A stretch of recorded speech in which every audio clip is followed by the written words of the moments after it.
在地人在地前，南投有一场友善就好南投同行的表扬活动，这是肯定长期来推动就好友善农作者农友甲协力的伙伴，感谢因顾巴肚嘛顾就好，除了有颁奖，嘛有推动的成果。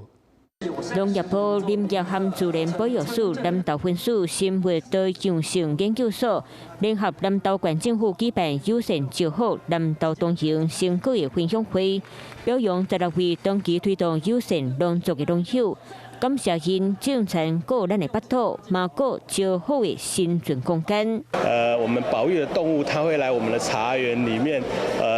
觅食啊，还有整个游戏这样子。 种植面积超过86公顷，那种农作物嘛真用心照顾野生动物。我们是希望就是使用南投在地的食材，跟友善食物农作的食材，跟这些保育的动物啦，我们去做一个就是友善的共存共生这样子。 活动的内容有颁奖、推动保育，希望保育观念会当成做生活一部分。